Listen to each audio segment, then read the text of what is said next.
A working eye, squeezed into a shell 3 millimeters wide. No bulky lens, no separate camera bump. Two tiny chips do the whole job, and here is exactly how they fit inside an earbud stem.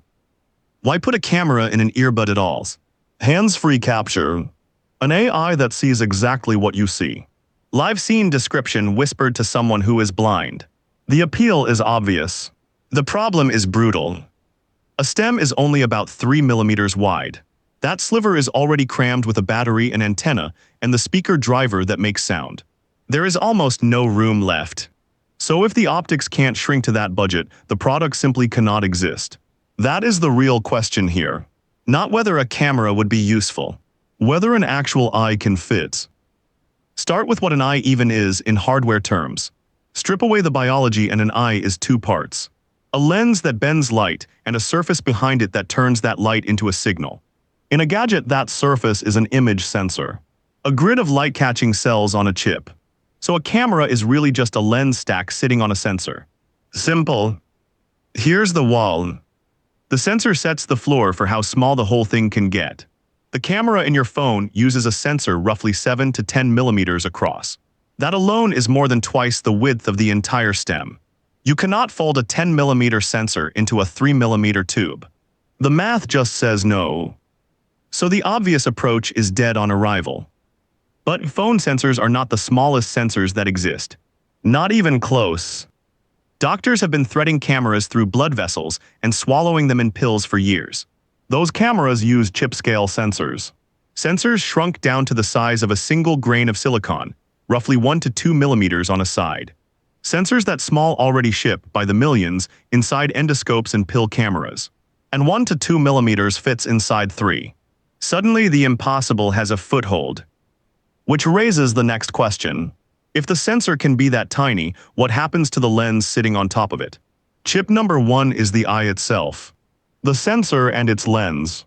And the lens is where the real magic hides. Normally, a camera lens is a stack of curved glass elements held apart by millimeters of empty air. That stack is tall. Taller than our whole stem. If you kept it, you'd be right back to impossible.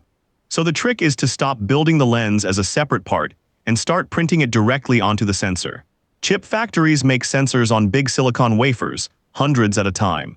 In that same process, they can grow tiny lens shapes right onto the surface, using the same tools that etch the circuits. The lens stops being a piece you glue on. It becomes part of the chip. That collapses the height of the optics from millimeters down to microns. Thousandths of a millimeter. This is exactly how the smallest medical cameras get so small. Take a real one, the OmniVision OV6948. The whole camera cube measures 0.575 millimeters on a side. Smaller than the tip of a pencil. And it still resolves an image a doctor can read inside your gut. Under a millimeter and it works.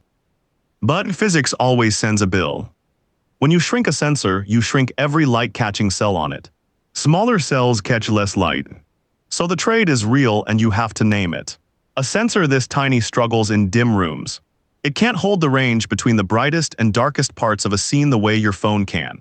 It sees. It just doesn't see as richly. Good enough to identify a street sign or read a label. Not good enough to shoot a wedding. So the eye can fit and it can see. Which leaves the harder half. A sensor spits out a flood of raw, messy data. Something has to make sense of it. What turns that flood into a picture? Here's the part people forget. Chip number 1 only produces raw noise. A sensor doesn't hand you a photo. It hands you a wall of numbers. Brightness values scattered across a colored grid, unsharpened, full of speckle. Useless on its own. Chip number 2 is the brain that fixes that. It's an image signal processor, and its job is to clean up the mess. Reconstruct full color from the grid, scrub out the noise, sharpen the edges, then squeeze the result down small enough to send. Every phone has one. The question is whether it fits and, more importantly, whether it can afford to run. Because size is not the wall here. Power is. Think about what streaming video actually costs. A camera running non-stop, feeding that processor frame after frame, would flatten an earbud battery in minutes. Minutes. That is the whole ballgame. An earbud holds a sip of energy, not a tank. So the second chip can't just process. It has to ration. It has to keep the eye asleep by default and only wake it when something matters. Grab a quick burst, then shut back down. Sip, don't gulp.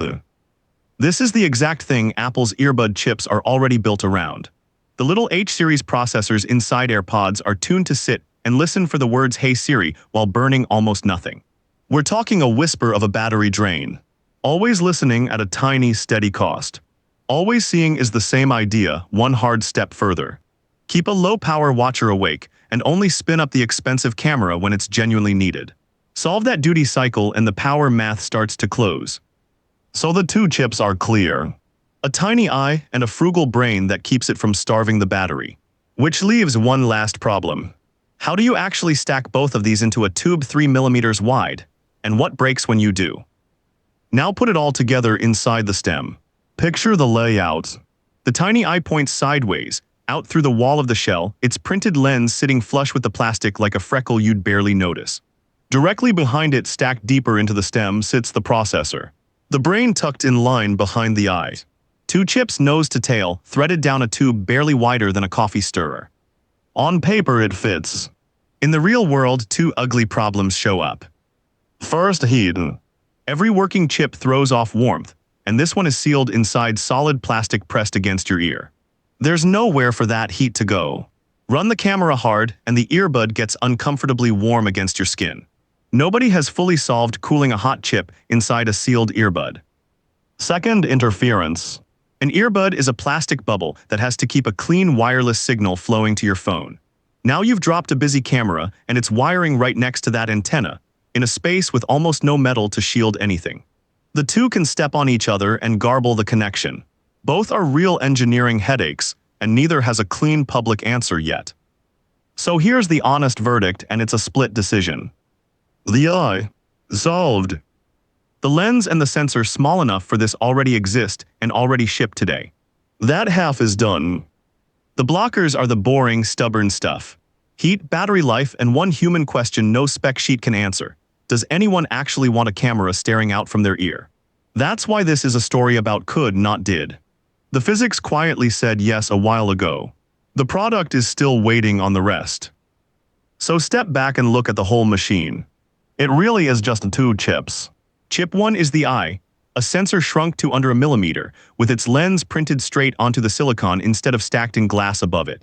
Chip 2 is the brain and the bouncer, an image processor that turns raw sensor noise into a picture, and just as importantly, gates the camera on and off so it sips power instead of draining the battery in minutes. Eye then brains. That's the entire trick. And this is why the 3 millimeter claim actually holds up. Not because squeezing a camera into an earbud is easy. It clearly isn't. It holds because the hardest part, the optics, was already solved somewhere else.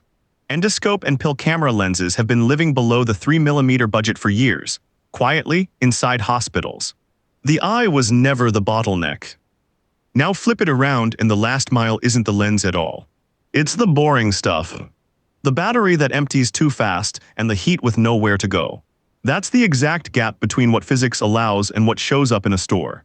And it's precisely why this remains a could, not a did. The camera earbud is buildable. It just isn't comfortable yet. Think about the promise for a second. A $249 earbud that runs warm against your ear and dies in an afternoon doesn't ship, no matter how clever the silicon is. The eye fits. The product still has to earn its place on your head. So the eye fits. The ear just might not want it.